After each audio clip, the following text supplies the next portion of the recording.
Hi ಸ್ನೇಹಿತರೆ, ನಾನು ನಿಮ್ಮ ರಾಕೇಶ್ ಪೂಜಾರ್ಜಿ. ನನ್ನ ಹೊಸ ಚಾನಲ್ ಐತಿಹಾಸಿಕ ದರ್ಶನಕ್ಕೆ ಎಲ್ಲರಿಗೂ ಸ್ವಾಗತ. ಲೈಕ್ ಮಾಡಿ, ಕಮೆಂಟ್ ಮಾಡಿ ಮತ್ತು ಸಬ್ಸ್ಕ್ರೈಬ್ ಮಾಡಿಕೊಳ್ಳಿ. ಸ್ನೇಹಿತರೆ, ಇಂದು ನಾನು ದೇವನಹಳ್ಳಿಯ ಕೋಟೆಗೆ ಬಂದಿದ್ದೇನೆ. ಇದು ದೇವನಹಳ್ಳಿಯ ಏರ್ಪೋರ್ಟ್ ಹೋಗುವಂಥ ಹೆದ್ದಾರಿಯ ಪಕ್ಕದಲ್ಲೇ ಒಂದು 100 ಮೀಟರ್ ಒಳಗಿದೆ. ದೇವನಹಳ್ಳಿ ಒಂದು ಪುಟ್ಟ ಊರು, ಅಂದರೆ ಆಗಿನ ಕಾಲದಲ್ಲಿ ಒಂದು ಪುಟ್ಟ ಊರು. 14ನೇ ಶತಮಾನದಲ್ಲಿ ಒಂದು ಊರಿತ್ತು ಅಂತ ಶಾಸನಗಳು ಹೇಳುತ್ತೆ. ಈ ಊರಿನ ಹಿಂದಿನ ಹೆಸರು, ಅಂದರೆ ಹಿಂದೆ ಇದ್ದಂಥ ಹೆಸರು ದೇವನದೊಡ್ಡಿ. ಇಲ್ಲಿ 500 ವರ್ಷಗಳಷ್ಟು ಪುರಾತನವಾದ, ಅಂದರೆ ಭದ್ರವಾದ ಆಮೆಯ ಆಕಾರದ ಒಂದು ಸುಂದರ ಕೋಟೆ ಇದೆ. ಹೀಗಿದೆ, ಅದು ಒಂಥರ ಆಮೆಯ ಆಕಾರದಲ್ಲೇ ಇದೆ. ಮತ್ತು ಕಂಚಿಯಿಂದ ವಲಸೆ ಬಂದಂತಹ ಒಂದು ರಾಜವಂಶ, ಆವತಿ ಎಂಬ ರಾಜವಂಶದ ಒಬ್ಬ ಮಲ್ಲ ಬೈರನಗೌಡ ಎಂಬಂತಹ ವ್ಯಕ್ತಿ 1501ರಲ್ಲಿ ಈ ಕೋಟೆಯನ್ನು ಕಟ್ಟಿದ ಅಂತ ಇಲ್ಲಿನ ಶಾಸನಗಳು, ಇತಿಹಾಸ ಹೇಳುತ್ತೆ. ತದನಂತರ ದಳವಾಯಿ ನಂಜರಾಜಯ್ಯ ಅವರು ಇದನ್ನು ವಶಪಡಿಸಿಕೊಳ್ತಾರೆ. ಆಗ ಇದು ಮೈಸೂರು ಅರಸರ ಆಳ್ವಿಕೆಗೆ ಒಳಪಟ್ಟಿರುತ್ತೆ. ಹೈದರಾಲಿ ಶೌರ್ಯ ಪ್ರತಾಪಗಳು ಬೆಳಕಿಗೆ ಬಂದು ಇದೇ ಯುದ್ಧದಲ್ಲಿ ಅಂತ ಹೇಳ್ತಾರೆ. ಮತ್ತು ಹೈದರಾಲಿ ರಾಜನಾದ ನಂತರ ಈ ಕೋಟೆಯನ್ನು ಸುಭದ್ರವಾಗಿ ಮತ್ತು ದುರಸ್ತಿ ಮಾಡಿಸಿದಂತ ಹೇಳಾಗ್ತದೆ. ಮತ್ತು ಹೈದರ್ ಈ ಕೋಟೆಯನ್ನು ಮತ್ತೆ ಪುನರ್ ನಿರ್ಮಾಣ ಮಾಡಿದ ಅಂತ ಉಲ್ಲೇಖಗಳು ಕೂಡ ಇವೆ. ನಂತರ ಟಿಪ್ಪು ಈ ಸ್ಥಳಕ್ಕೆ ಯೂಸಫಾಬಾದ್ ಅಂತ ನಾಮಾಂಕಿತ ಒಂದು ಮಾಡಿದ್ದ, ಆದರೆ ಅದು ಸ್ಥಿರವಾಗಿರಲಿಲ್ಲ. ನೋಡ್ಬೋದು ಇದರ ದೇವನಹಳ್ಳಿ ಕೋಟೆಯ ಒಂದು ಇತಿಹಾಸ.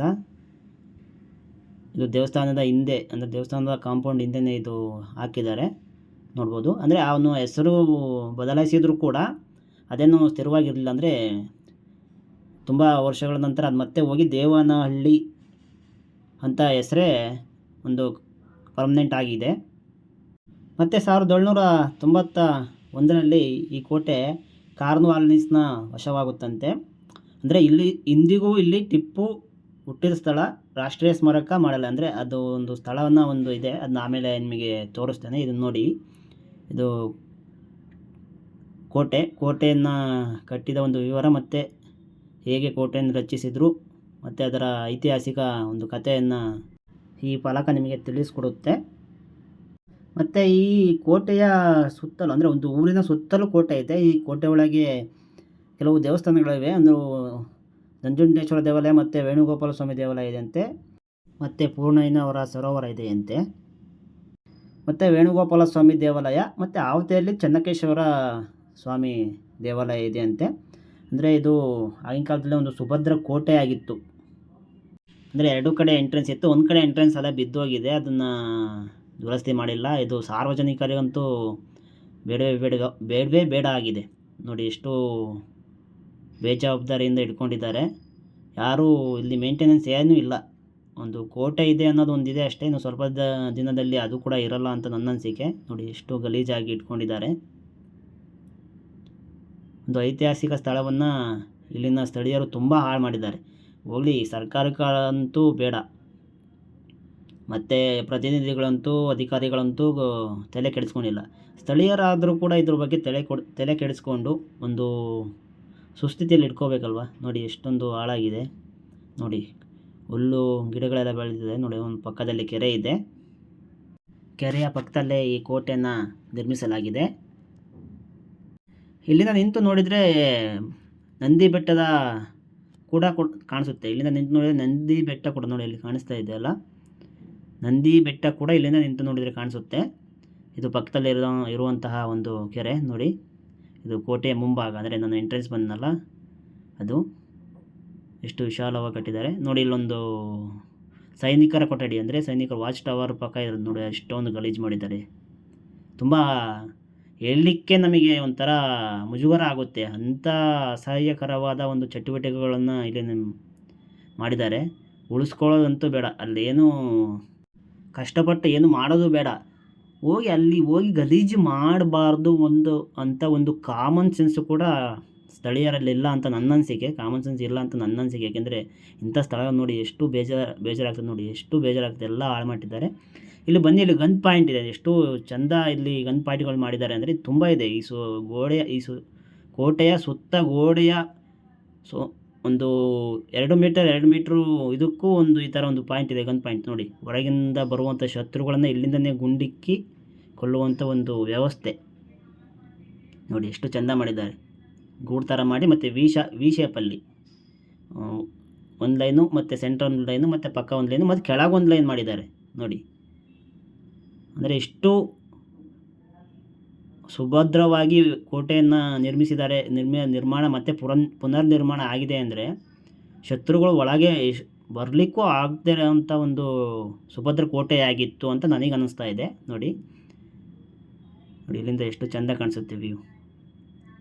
ಕೆರೆ ಕಾಣಿಸುತ್ತೆ, ಅಂದರೆ ಕೆರೆಯ ಪಕ್ಕದಲ್ಲೇ ಇರೋದಂದರೆ ನೀರಿನ ಮೂಲಗಳ ಪಕ್ಕನೇ ಕೋಟೆಗಳು ಸ್ವಲ್ಪ ಜಾಸ್ತಿ ಇರ್ತವೆ. ನಿಮಗೆ ಗಮನಿಸಿ, ನೀರಿನ ಮೂಲಗಳು ಎಲ್ಲಿರ್ತಾವೆ ಅಲ್ಲಿ ನೋಡಿ, ಇಲ್ಲೊಂದು ಕಂದಕ ಇದೆ. ಆಗಿನ ಕಾಲದಲ್ಲಿ ಇಲ್ಲೊಂದು ಕಂದಕ ಮಾಡಿ ಇಲ್ಲಿ ನೀರು ತುಂಬಿಸಿ ಮತ್ತು ಮೊಸಳೆಗಳನ್ನು ಬಿಡ್ತಿದ್ರು. ಯಾಕಂದರೆ ಶತ್ರು ಪಾಳ್ಯದ ಸೈನಿಕರು ಈ ಕೋಟೆ ಗೋಡೆ ಹತ್ರ ಬರಬಾರ್ದು ಅನ್ನೋ ಒಂದು ಪ್ಲಾನ್. ಅಂದರೆ ಆಗಿನ ಕಾಲದಲ್ಲಿ ಇದು ತುಂಬ ಕೋಟೆಗಳ ಮುಂಭಾಗದಲ್ಲಿ ಇದೇ ಥರ ಒಂದು ಉಪಾಯ ಮಾಡಲಾಗ್ತದೆ. ನೀರು ತುಂಬಿಸ್ತಾರೆ, ಅದಕ್ಕೆ ಮೊಸಳೆಗಳನ್ನು ಬಿಡ್ತಾರೆ, ಕಂದಕಗಳು ಅದಕ್ಕೆ ಇರ್ತವೆ ನೋಡಿ. ನೋಡಿ ಅಲ್ಲೊಂದು ದೇವಸ್ಥಾನ ಇದೆ. ಅಂದರೆ ಕೋಟೆ ಒಳಗೆ ಫುಲ್ಲು ಸುತ್ತು ದೇವಸ್ಥಾನ ಒಂದು ದೇವಸ್ಥಾನ ಮತ್ತು ಒಂದು ನಗರ, ಒಂದು ಸಿಟಿನೇ, ಒಂದು ಹಳ್ಳಿನೇ ಬೆಳ್ಕೊಂಡ್ಬಿಟ್ಟಿದೆ. ಅಂದರೆ ಅವಾಗೂ ಇತ್ತು, ಇವಾಗೂ ಇದೆ.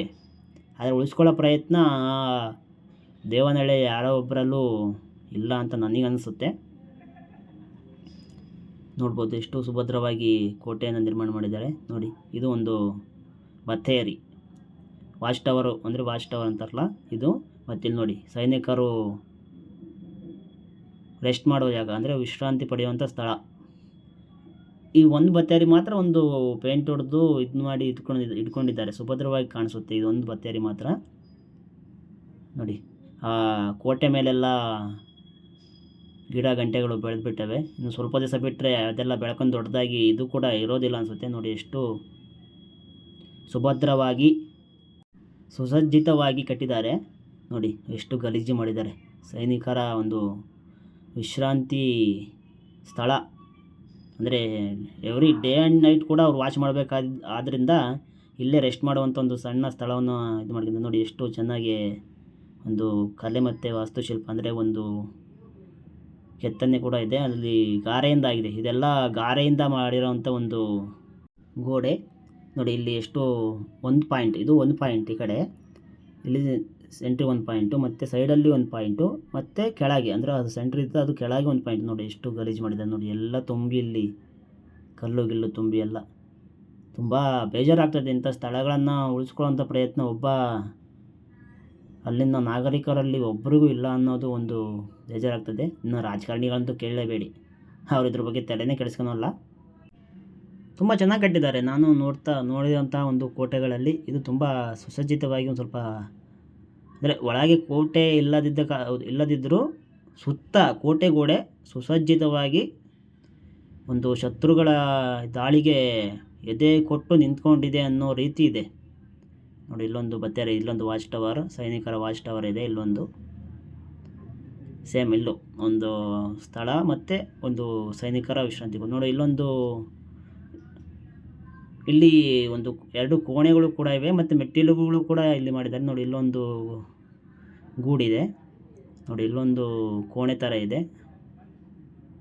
ಇಲ್ಲೊಂದು ಸೈನಿಕರ ವಾಚ್ ಟವರು, ಕೆಳಗೊಂದು ಗೋಡೆ ಥರ ನೋಡ್ಬೋದು. ಮೆಟ್ಟಿಲುಗಳು ಕೂಡ ಇಲ್ಲಿ ಮಾಡಿದ್ದಾರೆ, ಅಂದರೆ ತುಂಬ ಎತ್ತರದಲ್ಲಿ ಇರುವಂಥ ಕಾರಣ ಒಂದು ಮೆಟ್ಟಿಲು ಕೂಡ ಇಲ್ಲಿ ಮಾಡ್ಕೊಂಡಿದ್ದಾರೆ. ಆ ಕಡೆ ಒಂದು ಕೋಣೆ ಇದೆ, ಸಣ್ಣದಾಗಿ ಒಂದು ಸೈನಿಕರ ವಿಶ್ರಾಂತಿ ಸ್ಥಳವೂ ಕೂಡ ಇದೆ ನೋಡಿ. ಎಷ್ಟು ಕೆತ್ತನೆಗಳು ಭಾರಿ ಚೆನ್ನಾಗಿ ಮಾಡಿದ್ದಾರೆ, ಉಳಿಸ್ಕೊಳ್ಳೋಕ್ಕಾಗದೇ ಇದ್ದರೂ ಕೆತ್ತನೆಗಳು. ಅಲ್ಲೊಂದು ಪುರಾತನ ಬಾವಿ ಇದ್ದಾಗಿದೆ ನೋಡಿ, ಇಲ್ಲಿ ನಾನು ಅದನ್ನು ಗಮನಿಸಿದೆ. ಕೋಟೆ ಪಕ್ಕದಲ್ಲಿ ಫುಲ್ಲು ಕಸ ಕಡ್ಡಿ ಗಂಟೆಗಳು ಬೆಳ್ಕೊಂಡಿದ್ದಾವೆ. ಆ ಕಡೆ ಈ ಕಡೆ 2 ರೂಮ್ ಇದ್ದಾವೆ, ಇದೇನಂತ ನನಗೆ ಗೊತ್ತಾಗಿಲ್ಲ ನೋಡಿ. ಎಷ್ಟು ಚಂದ ಗಾರೆಯಲ್ಲಿ ಒಂದು ಹೂವಿನ ಚಿತ್ರಗಳನ್ನು ಬಿಡಿಸಿದ್ದಾರೆ ನೋಡಿ. ಇಲ್ಲೊಂದು ನೋಡಿ, ಅಂದರೆ ಎಳೆದು ಹೋಗೋಕ್ಕೆ ಸ್ಲೋಪ್ ಥರ ಮಾಡಿದ್ದಾರೆ ನೋಡಿ. ಇಲ್ಲಿ ಸ್ಲೋಪ್ ಥರ ಮಾಡಿದ್ದಾರೆ ಎಳೆದು, ಅಂದರೆ ಸೈನಿಕರು ಎಳೆದು ಇನ್ನೊಂದು ಉಪಗೋಡೆ ಮೇಲೆ, ಅಂದರೆ ಗೋಡೆ ಇದೆ ಅದರ ಕೆಳಗೆ ಇನ್ನೊಂದು ಲೇಯರ್ ಮಾಡಿದ್ದಾರೆ, ಆ ಲೇಯರ್ ಮೇಲೆ ಹೋಗೋಕ್ಕೆ ಅನಿಸಿಕೆ ನೋಡಿ. ಇಲ್ಲಿ 2 ಕೋಣೆಗಳ ಥರ ಮಾಡಿದ್ದಾರೆ. ಇದು ಒಂದು ಬತ್ತೇರಿ, ಕೊನೆಯ, ಅಂದರೆ ಈ ಕಡೆ ಬರ್ತಕ್ಕಂಥ ಒಂದು ಕೊನೆಯ ಬತ್ತೇರಿ ಅಂತ ಕಾಣುತ್ತೆ. ಆ ಕಡೆ ಎಲ್ಲ ಬಿದ್ದೋಗಿದೆ ಬಿಡಿ. ಒಂದು ರಸ್ತೆ ಇದೆ. ಇದು ಕೊನೆಯ ಭಾಗ. ಅಂದರೆ ಇಲ್ಲೊಂದು ರಸ್ತೆ ಇದೆ. ರಸ್ತೆ ಮಾಡಲಿಕ್ಕೆ ಮೋಸ್ಟ್ಲಿ ಇದು ಬೀಳಿಸಿದಾರೋ ಇಲ್ಲ ಅದೇ ಬಿದ್ದೋಗಿದೆಯೋ ಗೊತ್ತಿಲ್ಲ. ಅಲ್ಲೊಂದು ಹಳೇ ಕಾಲದ ಒಂದು ಮನೆ ಇದೆ. ಇಲ್ಲೊಂದು ಒಂಥರ ಕೊಠಡಿ ಥರ, ಒಂದು ಕೋಣೆ ಥರ ಮಾಡಿದ್ದಾರೆ ನೋಡಿ. ಇಲ್ಲಿಂದ ಹತ್ತೋದ್ರೂ ಒಂದು ಬತ್ತೇರಿ ಇದೆ. ಅಂದರೆ ಇದು ರಾಜರ ಬತ್ತೇರಿ ಅಂತ ನನ್ನ ಅನಿಸಿಕೆ. ರಾಜರ ಮತ್ತು ಅಧಿಕಾರಿಗಳು ಮತ್ತು ಸೈನ್ಯಾಧಿಕಾರಿಗಳ ಒಂದು ಬತ್ತೇರಿ. ಎಷ್ಟು ಸುಸಜ್ಜಿತವಾಗಿ ಮಾಡಿದ್ದಾರೆ ನೋಡಿ. ಒಂದು ಕೋಟೆಯ ಬಾಗಿಲ ಎಂಟ್ರೆನ್ಸ್ ಥರನೂ ಇದೆ ಇದು. ಒಂದು ನೋಡಿ ಇಲ್ಲಿ ಎಷ್ಟೊಂದು ಕಸ ಹಾಕಿದ್ದಾರೆ. ಯಪ್ಪ, ಹೇಳಲಿಕ್ಕೂ ಆಗಲ್ಲ ನನಗೆ, ಆ ಥರ ಒಂದು ಕೋಪ ಬರುತ್ತೆ ನೋಡಿ. ಎಷ್ಟು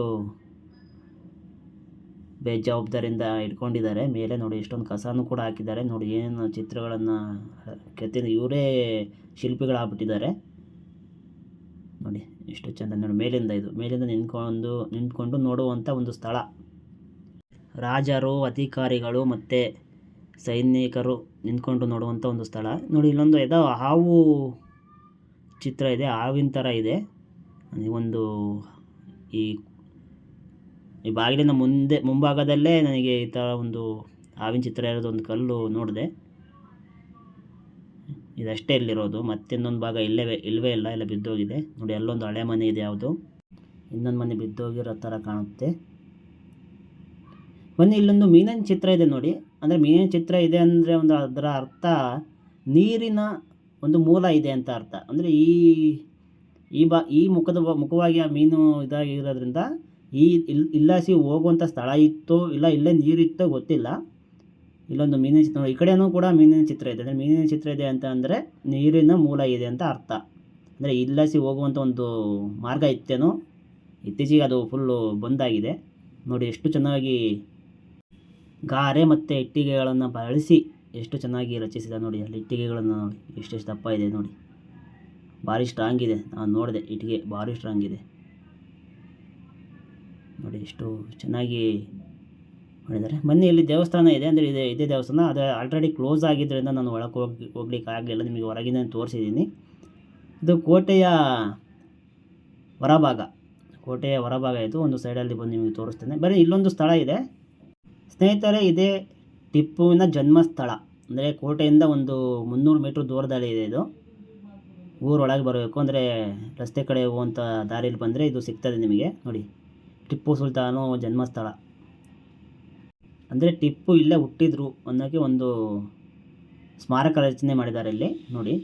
ಇದು ಟಿಪ್ಪು ಹುಟ್ಟಿದಂಥ ಒಂದು ಸ್ಥಳ. ಆದರೆ ಇದನ್ನೂ ಕೂಡ ಕ್ಲಿಯರಾಗಿ ಮೇಂಟೈನ್ ಮಾಡಿಲ್ಲ. ಎಲ್ಲ ಕಸ ಇದೆ ಒಳಗೆ, ಗೇಟ್ಗಳು ಇಲ್ಲ, ಏನೂ ಇಲ್ಲ. ತುಂಬ ಬೇಜವಾಬ್ದಾರಿಯಿಂದ. ಅದೇನೇ ಆಗಿರಲಿ, ಧರ್ಮ ಏನಾದರೂ ಆಗಿರಲಿ, ನಮಗದು ಬೇಕಾಗಿಲ್ಲ. ಏಕೆಂದರೆ ಒಂದು ಐತಿಹಾಸಿಕ ಒಂದು ಸ್ಥಳ ಏನಾರಾಗಿರಲಿ ಫಸ್ಟು ಉಳಿಸ್ಕೋಬೇಕು. ಆಮೇಲೆ ಅದರ ನಂತರ ಬೇರೆ ಯೋಚನೆ ನಮಗೆ, ಯಾರಾಗಿರಲಿ. ಒಂದು ನೋಡಿ, birth place of Tipu Sultan ನೋಡಿ. ತುಂಬ ಸುತ್ತ ಹುಲ್ಲು ಎಲ್ಲ ಬೆಳೆದಿದೆ. ಅಂದರೆ ಉಳಿಸಿದಾರಲ್ಲ, ಅಷ್ಟು ಒಂದು ಪುಣ್ಯ. ಚೆನ್ನಾಗಿ ಕಟ್ಟಿದ್ದಾರೆ. ಸ್ಮಾರಕವನ್ನು ಉಳಿಸ್ಕೊಳ್ಳುವಂಥ ಪ್ರಯತ್ನ ನಾವೆಲ್ಲರೂ ಮಾಡೋಣ. ಅದೇನಾರೆ ಬೇರೆ ಎಲ್ಲ ಬದಿಗಿಟ್ಟು ಇಂಥ ಸ್ಥಳಗಳನ್ನು ಉಳಿಸ್ಕೊಂಡು ಮುಂದಿನ ಪೀಳಿಗೆಗೆ ಕೊಡಬೇಕು ನೋಡಿ. ಎಷ್ಟು ಕಸ, ಎಷ್ಟು ಹೇಳಲಿಕ್ಕಾಗಲ್ಲ ನನಗೆ. ಎಲ್ಲ ಪ್ಲೇಸ್ನಲ್ಲೂ ಅಂತಲ್ಲ, ಇಂತಿಂಥ ಪ್ಲೇಸ್ನಲ್ಲಿ ಒಂದು ಕಸವನ್ನು ಹಾಕಿರ್ತಾರೆ. ಉಳಿಸ್ಕೊಳ್ಳೋ ಪ್ರಯತ್ನ ಬೇಡ. ಅದರಲ್ಲಿ ನೋಡ್ಕೊಳ್ಳೋ ಅಂಥ ಒಂದು ಸಣ್ಣ ಜವಾಬ್ದಾರಿ ಕೂಡ ಇಲ್ಲ. ಯಾರೋ ಹೂವು ಹಾಕಿದ್ದಾರೆ ನೋಡಿ. ಫಸ್ಟಿಗೆ ಇಂಗ್ಲೀಷ್ನಲ್ಲಿ, ಆಮೇಲೆ ಉರ್ದುನಲ್ಲಿ, ಆಮೇಲೆ ಕನ್ನಡದಲ್ಲಿ ಬರೆದಿದೆ. 1751 ಅಂದರೆ ಟಿಪ್ಪು ಹುಟ್ಟಿದಂಥ ಒಂದು ಇಸ್ವಿ ನೋಡಿ. ಇದೇ ಟಿಪ್ಪುವಿನ ಜನ್ಮಸ್ಥಳ. ನೋಡಿದ್ರಲ್ಲ ಸ್ನೇಹಿತರೆ, ಮತ್ತಷ್ಟು ಐತಿಹಾಸಿಕ ಸ್ಥಳಗಳನ್ನು ತೋರಿಸುವ ಹಂಬಲ ನನ್ನದು. ಸಬ್ಸ್ಕ್ರೈಬ್ ಮಾಡಿಕೊಳ್ಳಿ ಮತ್ತು ಪ್ರೋತ್ಸಾಹಿಸಿ. ಮುಂದಿನ ವಿಡಿಯೋದಲ್ಲಿ ಸಿಗೋಣ. ಧನ್ಯವಾದಗಳು.